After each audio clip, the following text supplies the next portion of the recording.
Hola, ¿qué tal, estimados auditores y auditoras de la Radio Valparaíso, también de quienes nos ven por nuestras redes sociales? Les damos la bienvenida una vez más a nuestro nuevo capítulo de nuestro programa Crónicas y Memorias de Valparaíso de los últimos 50 años, un programa que ha sido pensado e inspirado en periodistas, hombres y mujeres, de distintas edades, de distintas etapas de la vida que les tocó reportear, tomarle el pulso a las calles en la región de Valparaíso y que tienen una memoria que contarnos, que contarles a ustedes, y que siempre hemos pensado que los periodistas somos un poco depositarios de esa memoria colectiva que con el tiempo a lo mejor se va diluyendo, se va perdiendo y van quedando solo estos grandes próceres para la historia más académica, pero estos relatos del día a día, de la cotidianidad, para nosotros son súper valiosos. Esperamos pronto hacer un nuevo ciclo con más periodistas, porque la verdad es que se nos quedan muchos nombres todavía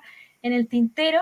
Hoy le damos la bienvenida a Sandra Pizarro, una tremenda periodista que tiene una vida súper prolífica en las andanzas del reporteo y también de otras, después de otras hierbas que nos va a contar. Bienvenida, Sandrita. Hola, muchas gracias. ¿Cómo están? Gracias por estar aquí. Gracias, Sandrita. Le damos también la bienvenida a nuestra colega, la Francisca Ugarte, también tremenda periodista y que nos acompaña y que es nuestra socia, nuestra partner en este programa. Hola, Fran. Hola Claudia, hola Sandra. Sandra, gracias por acompañarnos este día, en esta semana que ya vamos avanzando en varios capítulos de esta serie de Crónicas y Memorias de Valparaíso. Sandrita, quería partir preguntándote, bueno, yo te conozco de hace harto tiempo, también ahí en los frentes noticiosos, siempre te he seguido y te hemos admirado mucho por tu labor, que es como bien variopinta, por decirlo de alguna manera.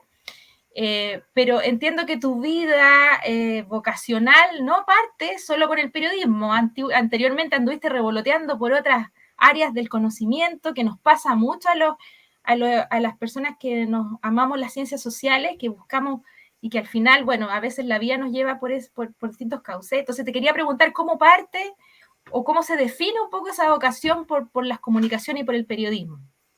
Sí, bueno, esa siempre es una pregunta para mí compleja, donde nunca he dudado cómo tengo que responderla. Siempre he Perfecto. respondido con la verdad, pero sé que es compleja porque, bueno, abarca cosas normales y cosas paranormales.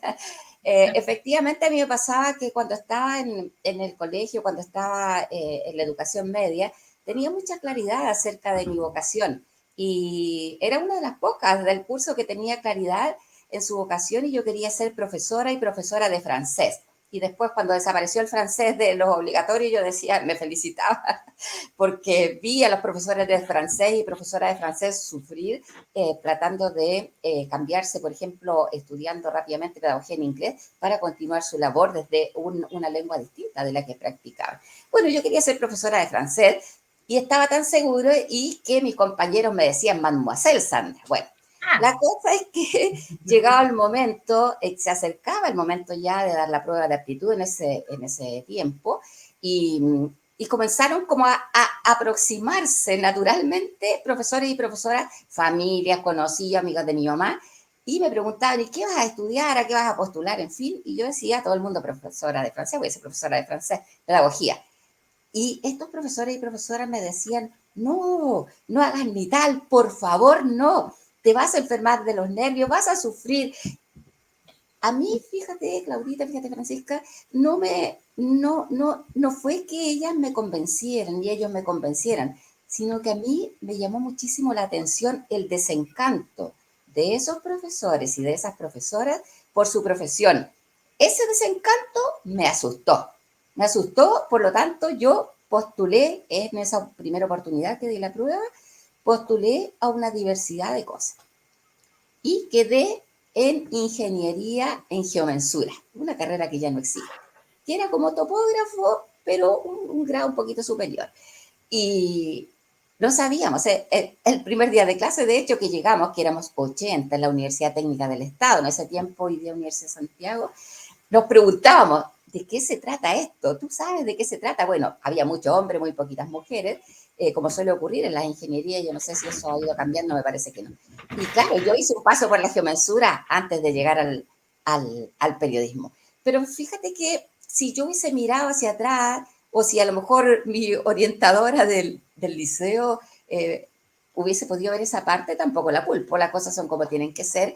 Yo siempre estuve en el diario Mural, yo siempre andaba haciendo entrevistas y escribiendo, siempre llevé diarios de vida, me gustaba muchísimo la comunicación, pero sobre todo escribir. Bueno, buena para hablar he sido siempre también. Mi abuelo materno me decía la cotorra, pero me gustaba especialmente escribir, escribía mucho, escribía cuentos, mi papá a veces se acuerda, me dice, ¿y esos cuentecitos que hacías tú de niña?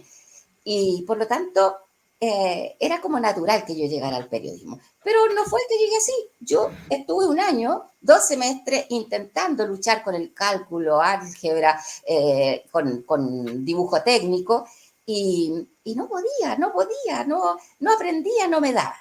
Con el tiempo, después de que estudié el magíster en pedagogía universitaria, entendí que tiene que ver con los intereses. No me interesaba. Donde está el interés, está la energía. No me interesaba. Y yo decía, necesito escribir, necesito hablar, necesito disertar. Bueno, entonces supe ya que después de esos 2 semestres de lucha yo me iba a cambiar. Me iba a cambiar, ¿pero a qué? Y entonces era algo que le iba dando vuelta y yo sabía que me iba a cambiar, ¿pero a qué? Y un día cualquiera, mi mamá me había arrendado una pieza en la casa de una amiga en Santiago, porque yo soy de Puente Alto, y para que no viajara tanto en la semana a la Universidad Técnica, aunque ya había metro en ese tiempo, me arrendó una pieza en esa casa, una casa antigua, en la calle Emilio Valls, cerca de Santa Isabel. Y ese día la casa estaba sola, yo estaba sola en la pieza, y yo estaba ahí con un montón de facsímiles practicando, y yo en ese momento sentí que del alma me salió la pregunta, ¿pero qué? ¿Qué tengo que estudiar? Y alguien me respondió, que alguna vez voy a saber quién fue, periodismo. Periodismo, tal cual, te lo digo, no había nadie más en la casa, no había nadie más en la pieza, y alguien, una voz masculina, me dijo, periodismo. Yo me asusté y respondí lo siguiente, ¿periodismo? Pero si yo lo único que leo del diario es el horóscopo, le contesté, esa es la historia. Bueno, así es la única vez que alguien me hablaba. Ya sé que uno tiene que preguntar porque las respuestas llegan por distintas vías, pero ha sido la única vez que yo he escuchado una voz que no era la mía, no fue que yo dijera, ya, periodismo. No, Claro. alguien me contestó y yo lo consideré un mandato. Si alguien se tomó la molestia de traspasar planos para responder, un mandato, así que de ahí en adelante, periodismo. Con los años entendí que alguien me dijo, esa es tu vocación, Sandra, escucha. Alguna vez voy a saber quién fue. Qué interesante. Uy, qué ¿Sí? bonita la historia, Sandra. Bueno, igual, y toma la decisión y entras a estudiar periodismo en Santiago, en la Universidad Católica del Norte, por lo que nosotros sabemos. Claro, bueno, y ahí viene el resto de la historia, porque en ese instante yo dije, a mí en general en la prueba de aptitud me había ido parejito, excepto en historia, en ciencias sociales se llamaba en ese tiempo, la prueba específica de ciencias sociales, que la Me había tenido acuerdo. bastante baja, 550 y algo, y todo lo demás sobre 600 y algún 700. Y resultado que yo dije, ¿qué prueba necesito para periodismo? La específica de ciencias sociales. Ya dije yo, ¿y cómo? Me faltaba para dar la prueba de nuevo, no sé, como un mes. Y yo dije, ¿cómo en este tiempo yo revierto esta situación? No era que no me gustara la ciencia social y la historia, pero no era lo que me volvía loca. Me gustaban más los idiomas, me gustaba incluso más la matemática. Bueno, y dije, pero no importa, si a mí me están mandando, esto se va a dar. Y en ese tiempo la carrera la daban solamente en la Católica de Chile y en la Chile. Mire los puntajes, dije, con esta prueba de historia de ciencias sociales yo no voy a llegar a ese puntaje, pero no es problema mío, aquí hay alguien superior.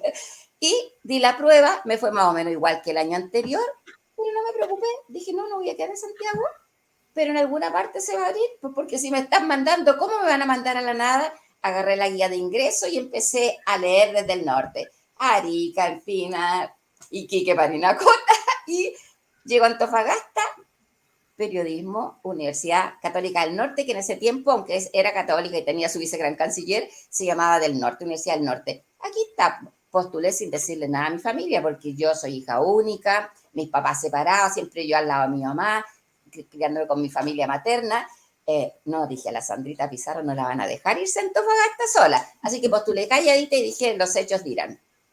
Así que solamente cuando salieron los resultados, yo quedé en Antofagasta, quedó en mi casa, pero no le explico la que quedó. Pero mi abuela materna, que fue la que nos guió a toda la familia hacia la literatura, los libros, el cine y todo eso, ella dijo, se va, la niña se va. yo soy la única que recuerda ese momento, porque después mi tío, mi mamá, nadie recuerda ese evento en que todos se quedaron calladitos y la abuela dijo, la niña se va.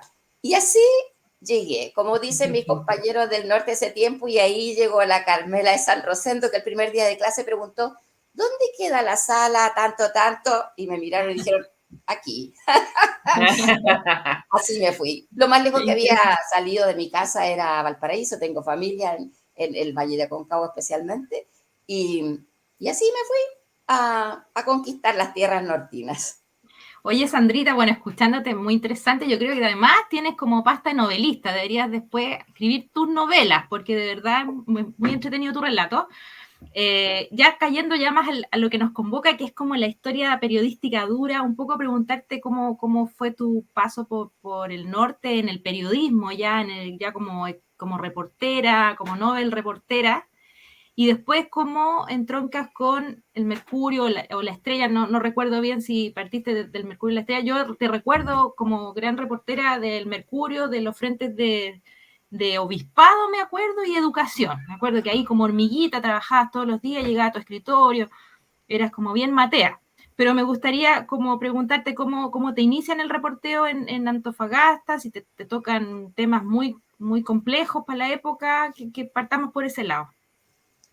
Mira, cuando ya estaba en la universidad y nos preguntaban qué nos gustaría, a qué área nos gustaría dedicarnos, yo siempre decía espectáculo. Yo quiero trabajar en espectáculo en la tercera.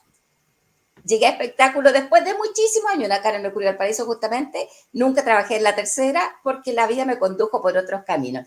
En ese tiempo que yo estudiaba y que había 3 carreras de periodismo en todo el país, cada una con 40 vacantes sin sobrecupo, que hoy día hay sobrecupo para asegurar que se completen las Para todo vacantes. eso Para eso eran 40, 40 y 40. Se cerraban porque no había más, pues recuerda que era el sistema tradicional.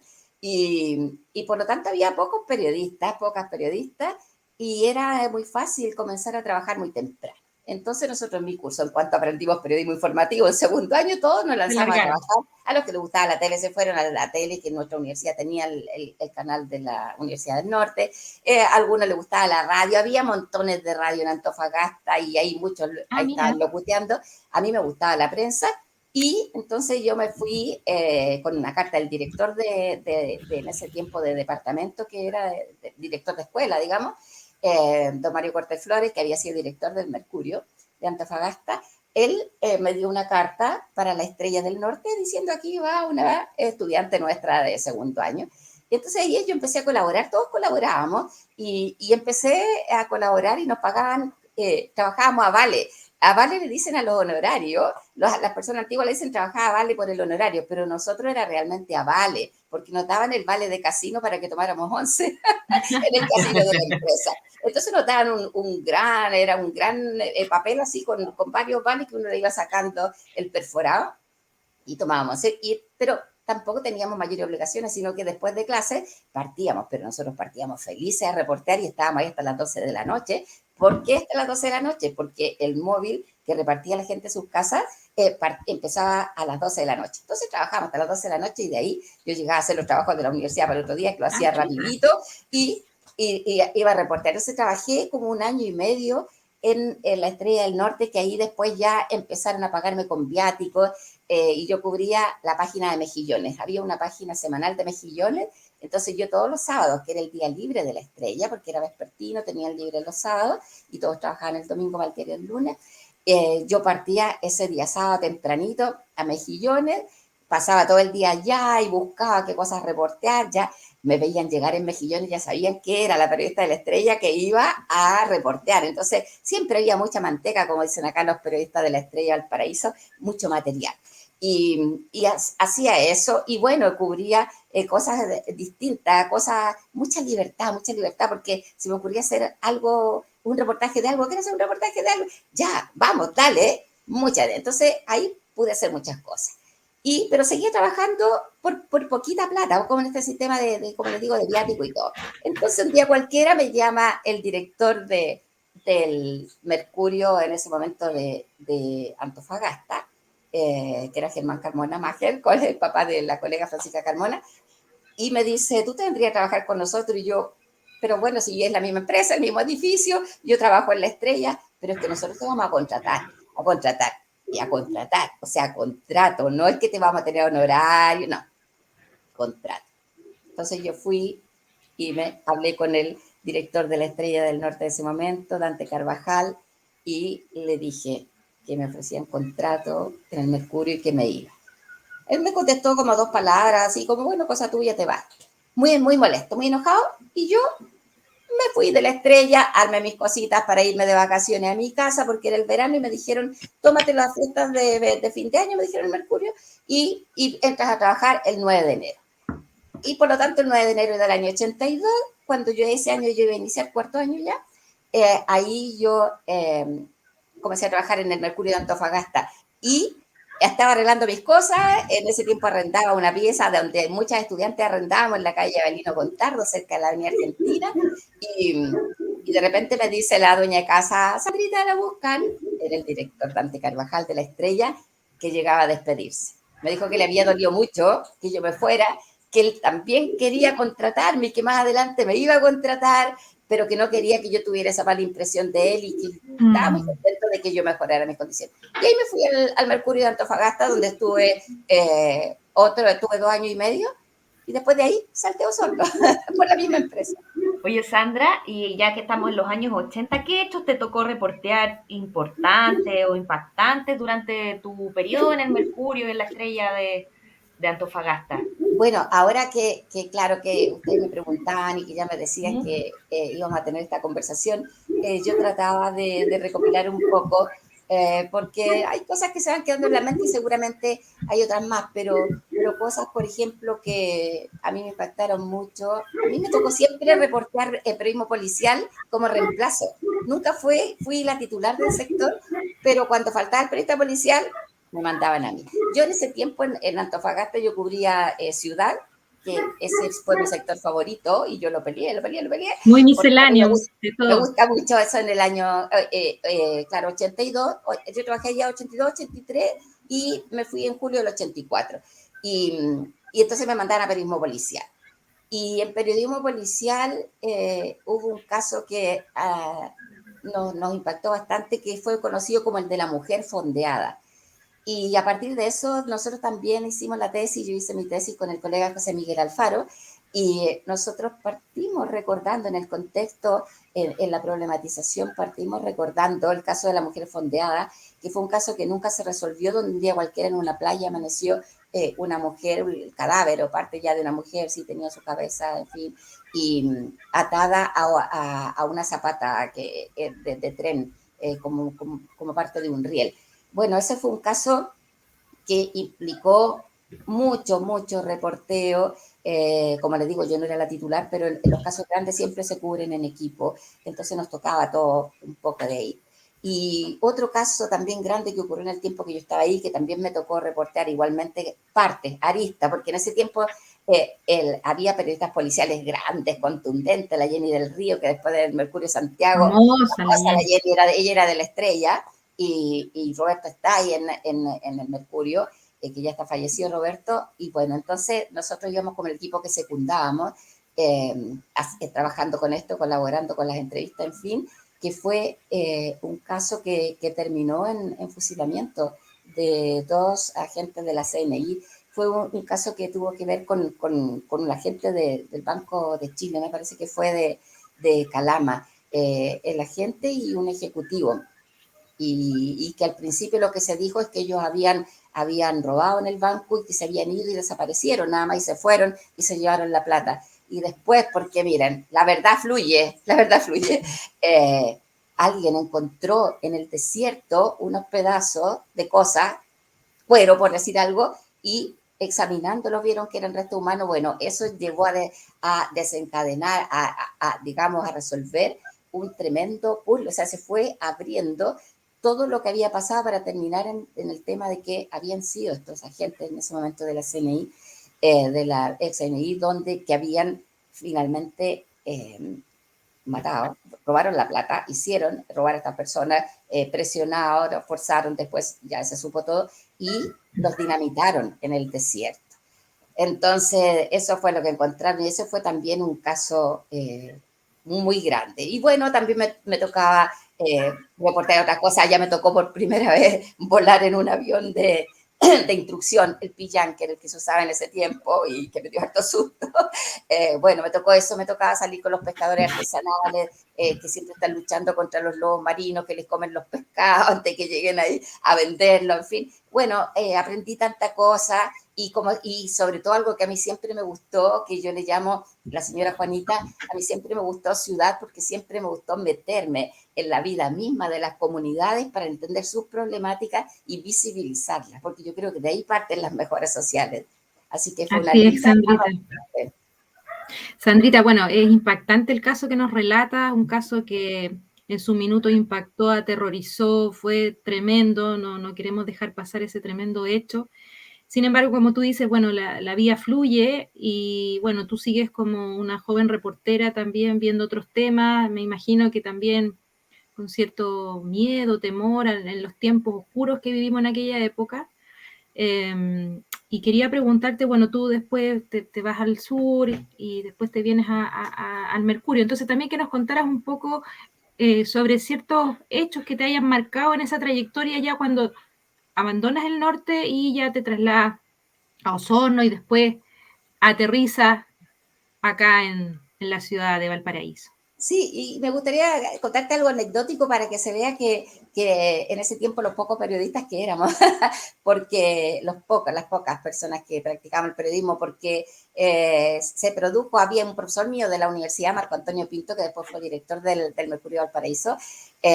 Marco Antonio Pinto era editor en el Mercurio de Antofagasta y a él lo nombraron editor del diario Urtal de Temuco. Y cuando se fue, todo lo que hicimos mucho como profesor, bueno, en fin, un muy buen profesor nuestro de redacción periodística, que era el ramo que nos daba. Y yo le dije, si tiene alguna vacante en el sur, me avisa. Le dije al pasar. Y un día cualquiera me llamó y me dijo, ¿todavía se quiere venir al sur? Y yo inmediatamente, sí. Bueno, me costó irme al sur, pues me costó meses que me dieran el pase, porque como era la misma empresa, yo no podía solamente renunciar y aparecer allá. Claro. Era la misma empresa, no se permitía, tenía que ser un traslado y el director de ese momento del Mercurio Antofagasta, del momento en que yo me fui, que era Darío Canut de Bol, que era también de acá de Valparaíso, había sido jefe de crónica del Mercurio en Viña, él dijo, bueno, se va, pero cuando me deje otro periodista acá en su lugar. ¡Horror! No tenía cómo, no sabía de dónde. Y ahí mi gran amiga, Milena Galvez, la Pigi, que yo le digo, mi gran amiga, que en ese momento estaba sin trabajar porque, no sé, estaba ocupada en alguna cosa, no me acuerdo qué estaría haciendo, lo que estaría haciendo, a lo mejor estaba terminando su tesis, no lo recuerdo, ella me dijo, yo voy a ir solo por ti, pero me voy a quedar un ratito. Y así lo hizo, que se quedó como un par de meses, pero así yo me pude ir. Se quedó como un par de meses, por renunció porque ella siempre le gustó la estrella. Ella había trabajado en la estrella, en la radio también muchísimo, y después trabajó acá en la estrella de Valparaíso muchos años. Así me pude ir a Osorno. Y bueno, Osorno fue otro mundo, o sea, me empecé a encontrar con otros casos. Yo llegué a Osorno cuando había habido un parricidio que fue famoso. Yo llegué en ese momento en que un chiquillo, bueno, como el pan, en que todo el mundo decía, pero es que era un cabro tranquilo, había matado a su mamá y a su papá. Él vivía con sus padres, era un tipo joven, vivía con sus padres y de la nada los mató. Y aparecieron ahí como mutilados, en fin, los dos muertos.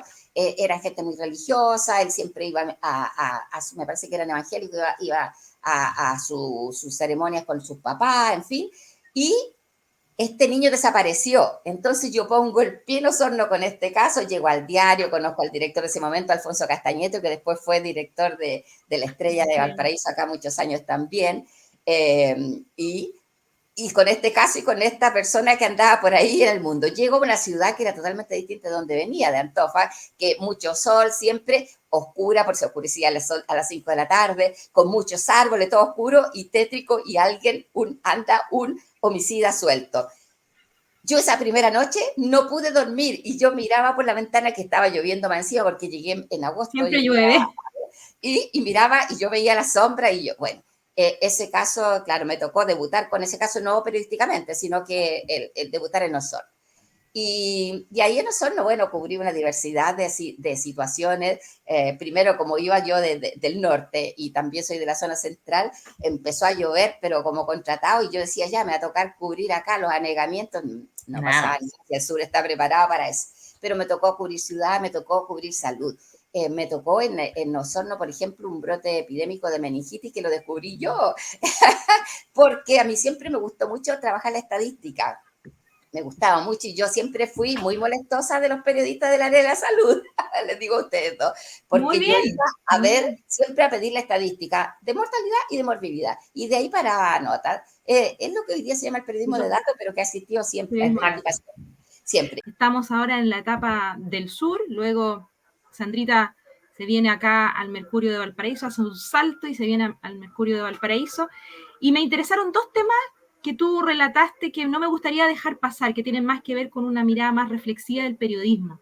Tú hablaste un poco de este periodismo de datos, que se llama ahora, pero que en el fondo es como el periodista va descubriendo con cifras, con análisis, va descubriendo ciertas noticias que no están tan ahí evidentes, y está ahí el rigor el talento del periodista para cruzar esos datos, para hacer conexiones y encontrar la noticia. Me pareció súper interesante, porque se pensaría a lo mejor que periodismo de datos es como un concepto de ahora, y no es así, es el nombre el que...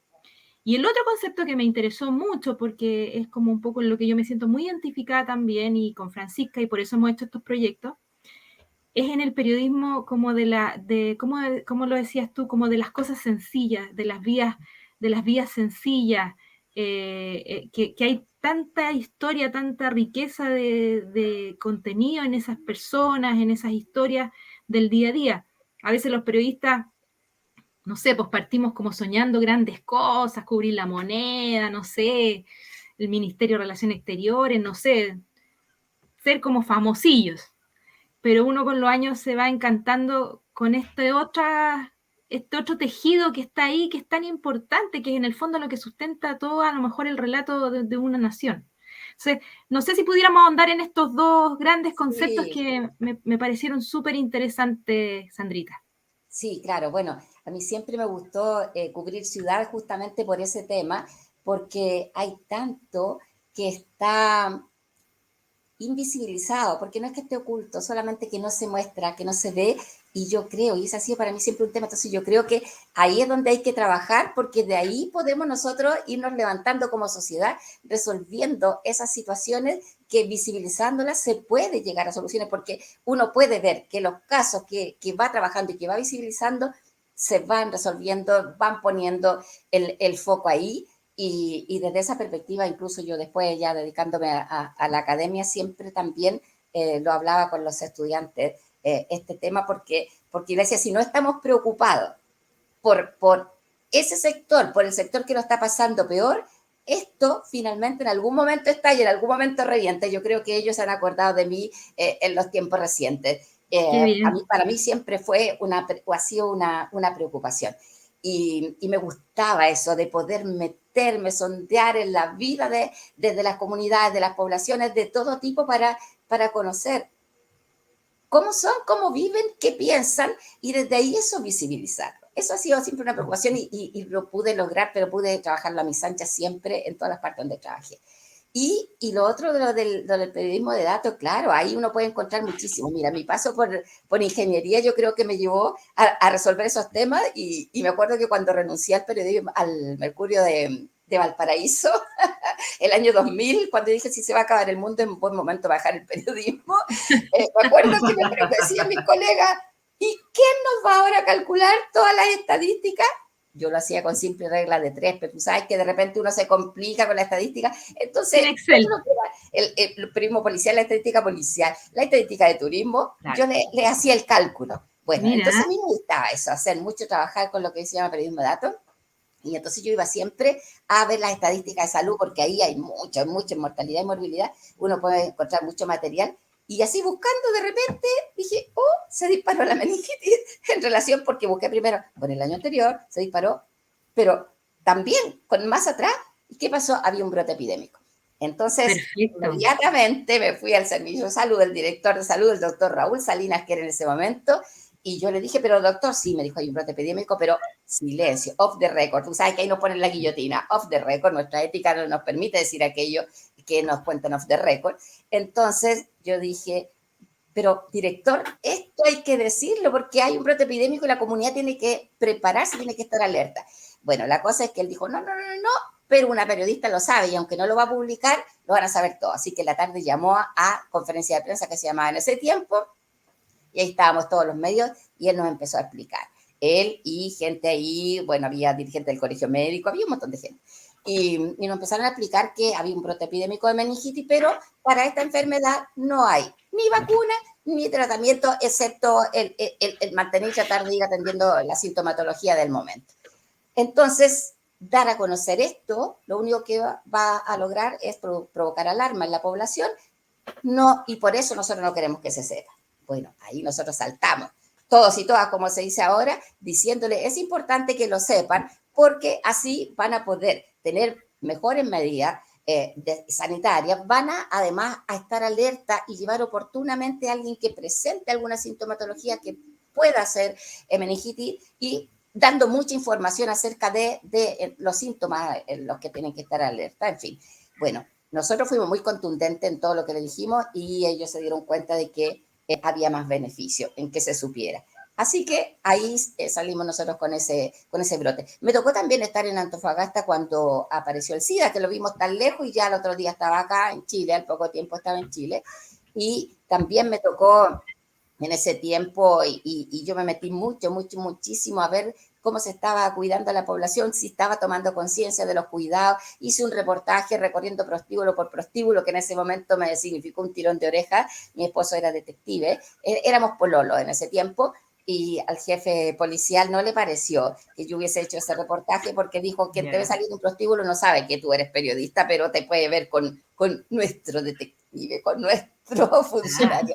Bueno, me tocó eso ahí, conversar, ver el miedo que había en las mujeres que trabajaban en eso y en los hombres que trabajaban en eso. Me metí ahí mismo, en todos esos lugares, que así es como uno reportea, ¿cierto? Colegas, que así uno metiéndose ahí, compitiendo con la gente y no solamente a través del comunicado. Y después llegó un momento en que dije yo me quiero mover, ya estaba casada, tenía mi hijo mayor y dije me voy a mover. Y bueno, se dio la circunstancia que en ese momento había una vacante en el Mercurio de Valparaíso y el director del diario, que era Carlos Noli en ese tiempo, del diario Austral de Osorno, donde yo trabajaba, me dijo, hay una vacante en el Mercurio de Valparaíso y bueno, te esperan con los brazos abiertos. Y llegué al Mercurio de Valparaíso y ahí llegué a espectáculos. Lo Al que ya fin. he dicho siendo estudiante, voy a trabajar en espectáculos y estuve un año y tanto en espectáculo y ahí donde conocí a la Claudita y ahí me di cuenta que el espectáculo no me gustaba. Me gustaba para ir a verlo, pero no para cubrirlo. ¿Por qué, Sandra? ¿Cuál es la diferencia que encontraste entre en el cubrir el mundo del espectáculo, los artistas, sus Pucha, tengo visiones? tantos amigos artistas y me estoy acordando especialmente del Roberto Nicolini, que me lo hice amigo ahí, tan bueno el Roberto que no le va a gustar esto, pero me pasó que me di cuenta de que cubrir espectáculo era como cubrir política. Están siempre los bacalaos, como le dicen acá en la zona central, en Valparaíso nada más, Los bacalaos clientes frecuentes. detrás del periodista para que le publique sus notas.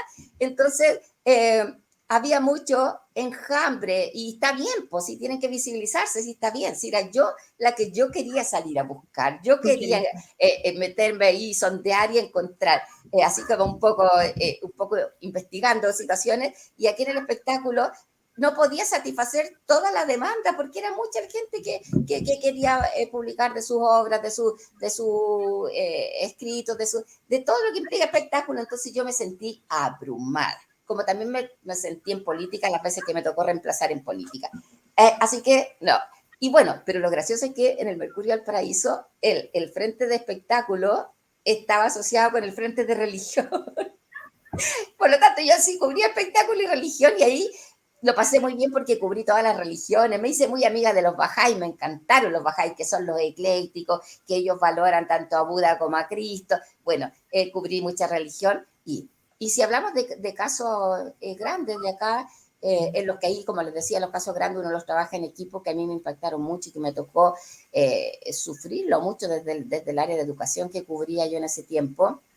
Fue el caso de un profesor del hoy día Liceo Bicentenario, me parece que el Liceo 2 era en ese tiempo, que mientras se rendía una prueba, todavía parece que era de aptitud, mató al director del liceo, que papá de nuestro colega periodista, Alejandro Nogué, el señor Nogué, y mató a don Lucho Asensio, que era adorable y que era una de mis fuentes donde yo iba, porque él estaba a cargo La en la corporación. corporación, estaba en la parte de educación, porque la corporación tiene educación y salud, y él estaba a cargo y que tenía su asiento en el Liceo Eduardo de la Barra, la corporación estaba ahí mismo al lado, y mató a su hija también. Ese fue un caso muy, muy brutal, que nos Tremendo. conmovió mucho, pero donde yo, por supuesto, no me quedé tranquila, yendo más allá, más allá, más allá. Yo necesitaba saber por qué, el origen, porque uno ve lo de afuera, uno ve la explosión del volcán, ya, pero ¿qué pasó antes? ¿Qué pasó antes? Y así fue como yo me enteré que este profesor que se enajenó y que cometió todo eso partiendo por matar a su hijita, era exalumno de la UPLA, había donde yo trabajo hoy día, él había estudiado ahí, y sus profesoras lo recordaban como un tipo tan inteligente, brillante, tan brillante que se fue a posgraduar al extranjero, en Europa, me parece que fue en Alemania, no estoy segura, pero era en Europa, y él cuando volvió de allá, había vuelto a visitar a sus profesores de la UPLA y les dijo, no puede ser que en un mismo mundo haya estas diferencias. Por lo tanto, lo que yo vi, lo que yo aprendí allá, que creo que era Alemania, lo voy a practicar acá. Por lo tanto, yo no volví posgraduado para irme a trabajar, a investigar a una universidad, yo volví para trabajar en terreno, volví para trabajar y me voy a ir donde están aquellos a los que todos llaman manzana podrida. El liceo en ese tiempo, ese liceo era un liceo donde enviaban a toda la gente que no querían en los otros colegios y los otros liceos, los derivaban ahí. Por lo tanto, aquello que se suele llamar manzana podrida en nuestra sociedad y que son personas que tienen una historia y que tienen un origen y que por alguna razón han llegado a eso, estaban ahí. Y ese profesor se fue ahí, y quiso trabajar, pero quiso trabajar con exigencia. Y yo creo que ahí estuvo el tema. Yo creo que ahí se necesitaba un trabajo multidisciplinario, que la idea era buena, pero él yo creo que estuvo muy solo en eso. Muy Entonces, adelantado a lo mejor. sí, trabajando en eso con una mayor exigencia, provocó el rechazo de los estudiantes, provocó los reclamos de los apoderados, y a él, en una suerte de castigo, que fue en realidad, lo separaron de lo que estaba haciendo como profesor y lo pusieron a cargo de la biblioteca. Eso desencadenó en él toda esta angustia y rabia. No lo estoy justificando, nadie podría Lo estás justificar algo así, describiendo. pero me estoy explicando la trayectoria que él siguió, o haciendo una descripción, como dices, de la situación. Bueno, ese fue un caso que me conmovió por toda la brutalidad que implicó, porque además había muerto el papá de un colega nuestro. Así es, Sandrita. Oye, qué interesante lo que cuenta, no solamente por el caso que también me tocó reportear cuando trabajaba en televisión, y fue muy dramático para todos porque todos teníamos gente conocida involucrada. Fue bien terrible. Yo me acuerdo que me tenía un poco que guardar las lágrimas para hacer los despachos. Pero lo que te quiero preguntar, Sandrita, ya que tocamos este tema un poco del periodismo que te tocó vivir a ti, del que fuiste descubriendo tú solita por tus caminos, porque eres curiosa y de espíritu inquieto, ¿cómo ves ahora el periodismo actual y el periodismo, este periodismo que requiere análisis, que requiere salir a reportear, que requiere hablar con la gente, que requiere hacerse preguntas más importantes que el qué y el cuándo y el dónde, sino que el cómo, el por qué? Sí. A veces siento que este periodismo, estos tiempos que vivimos tan vertiginosos, nos obligan a ser muy, muy periodistas del dato duro, sin preguntarnos mucho los por qué. O a veces sí los preguntamos, pero nos quedamos con respuestas un poco más, tal vez más fáciles de acceder a ellas por los tiempos, por esta industria que nos obliga un poco a cumplir, a llenar páginas o a hacer despachos. Yo lo veo actualmente, por ejemplo, los colegas de radio que siempre están apurados en el despacho, y a veces les pido, oye, espérame un poquito más, démosle una doble vuelta al tema, hagamos un análisis, porque sobre todo los temas de salud, pero todos los temas en realidad tienen un análisis un poquito más profundo. ¿Cómo ves tú esto es lo que me dio un salto como largo, pero a propósito de lo que tú hablabas, ¿cómo ves tú esta industria en la que estamos todos un poco metidos y cómo los colegas pudieran mejorar en ahondar, en profundizar en tanto tema, en tanta historia de vida, que te pudiera dar una mirada más profunda de las cosas que pasan? ¿Cómo lo ves tú? Sí, mira, fueron pasando muchas cosas y esto también tiene un origen. Todo siempre tiene un origen. Y ahí es a donde hay que ir para entender los procesos. Yo creo que con el aumento que hubo de periodistas, cuando se crearon más carreras de periodismo, se produjo también, vino aparejado un miedo. Me salto harto en el análisis para ir como las palabras clave. Vino un miedo por el trabajo, un miedo a perder la pega. Y empezó entonces el periodismo a trabajar un poco en manada, como dice García Márquez. Para evitar el golpe, pero ya el golpe, no lo que nosotros conocíamos como golpe noticioso, como esa primicia, como ese hecho tremendamente grande, sino que ya cuestiones pequeñas, que si lo llevaba otro medio y mi medio no lo llevaba y yo no lo tenía, me considero golpeado y entonces mi editor me llama la atención, yo puedo perder la pega. Yo creo que eso empezó a hacer que los periodistas estuviéramos muy preocupados de lo que hacía el otro y perdimos el foco en alguna medida. No siempre, porque igual yo creo que hay gente que lo sigue haciendo y lo hace muy bien, pero yo creo que en alguna medida fuimos perdiendo el foco por esto de masificarnos y ya empezar a protegernos y a ver de qué manera, que es algo lógico. Todos necesitamos el trabajo, necesitamos sustentar nuestra vida, sustentar a nuestra familia, en fin, pero yo creo que el miedo está aquí en la base de todo esto. Porque si yo me descuelgo de lo que están haciendo los demás colegas para meterme en algo que yo creo que hay que buscar y donde yo creo que hay que sondear, puede ser que me golpeen y ese golpe me va a significar el despido. Yo creo que tuvo que ver con eso, pero también empezaron a pasar otras cosas y, por ejemplo, la aparición de Internet, donde estamos ahora, también hizo que los medios se fueran teniendo miedo, porque ya había más competencia y entonces empezaron ellos a hacer carne esto que se llama la agenda setting, donde ya el medio es el que define lo que le interesa a la gente y lo que tiene que saber la gente. Ya los periodistas dejamos de salir a mirar el mundo, a observar lo que estaba pasando a nuestro alrededor para poder ir detectando lo noticiable, aquello que requiere ser visibilizado. Ya empezamos a salir con pautas desde el diario.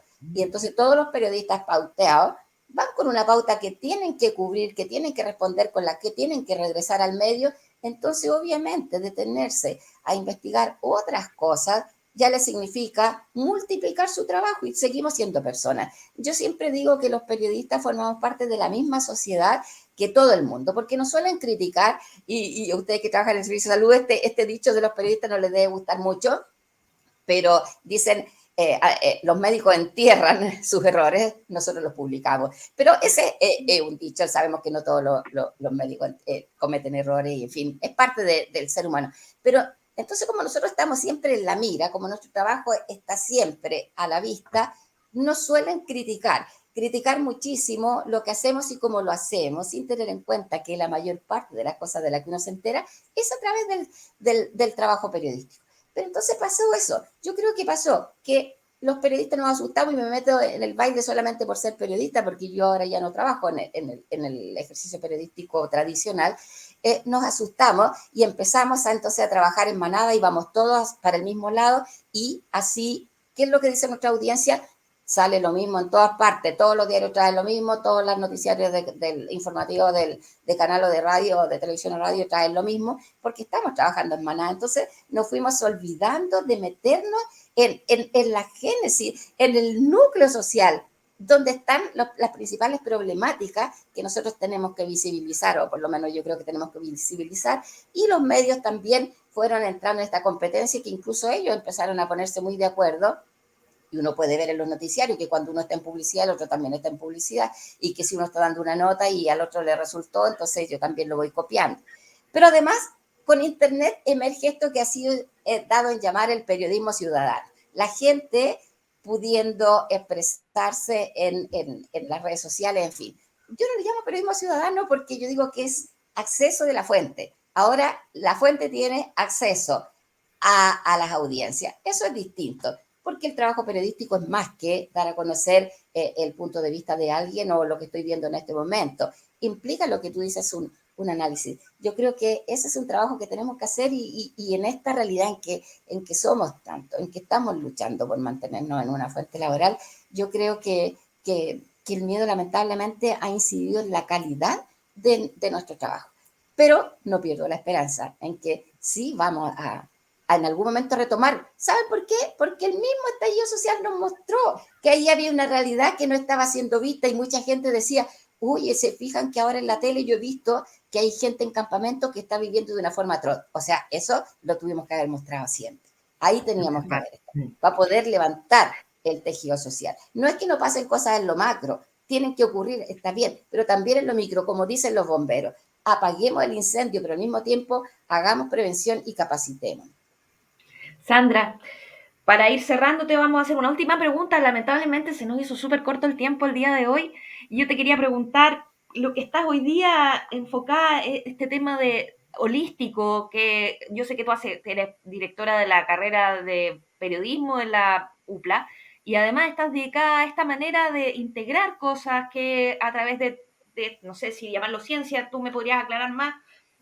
¿A qué te dedicas hoy? Y para poder ir cerrando ya este espacio en este capítulo. Bueno, mi inquietud yo la voy a justificar, yéndome a ese tema, en que yo soy del eneatipo 7.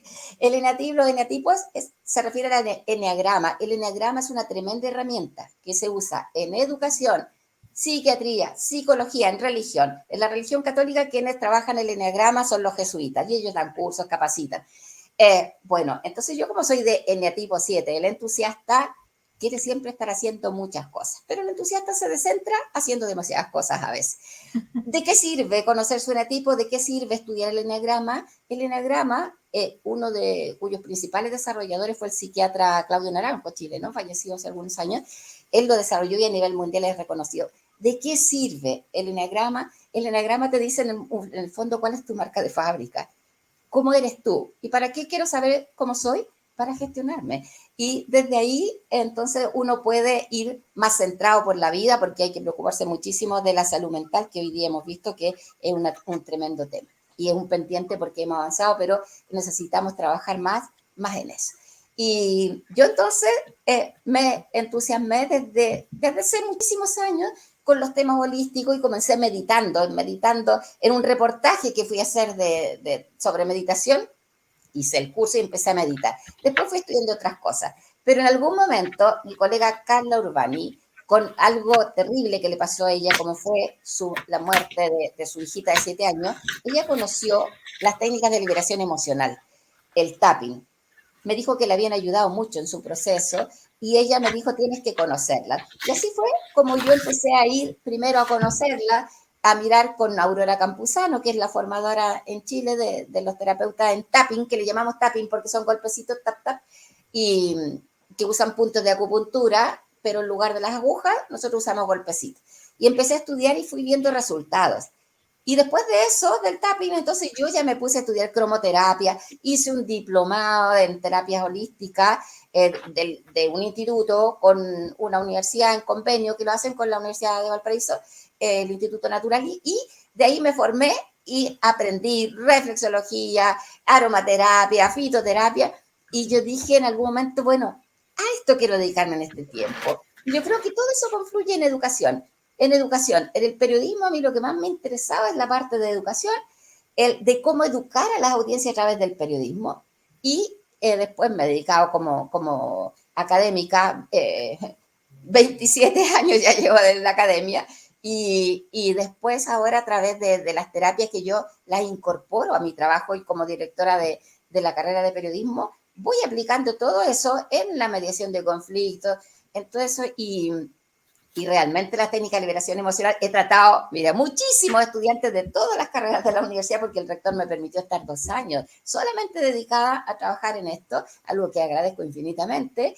y bueno, he tratado a profesores, a funcionarios y también trabajo de manera particular. Y me gusta muchísimo porque me doy cuenta que tal como dice la medicina tradicional china, cualquier sintomatología, cualquier enfermedad que presentemos está mostrando un bloqueo de energía. Y sacando el bloqueo, permitimos fluir, vivir con mayor bienestar. Ese es mi propósito y eso trabajo también hoy día. Bueno, y el periodismo también desbloquea muchas cosas ocultas, así que ahí hay una relación también. Así es, así es. Sandra, te queremos dar las gracias por tu tiempo el día de hoy. Ha sido un programa súper entretenido. Esperamos que a nuestros auditores les haya encantado y fascinado como a nosotras. Y queremos despedirnos en esta ocasión. Este programa se llama Crónicas y Memorias de Valparaíso, relatos periodísticos de los últimos 50 años de la región. Por acá por Radio Valparaíso en el 102.5 FM. Y es un programa que tenemos la oportunidad de hacer gracias a los fondos de cultura, específicamente el Fondo de Emergencia Transitorio del año 2021. Así que queremos darte las gracias, nos despedimos con mucho cariño, Sandra Pizarro, Claudia Carreño y Francisca Ugarte. Muchas gracias a usted por esta conversación que ha sido para mí gratísima. Muchas gracias, Sandrita, gracias a todos.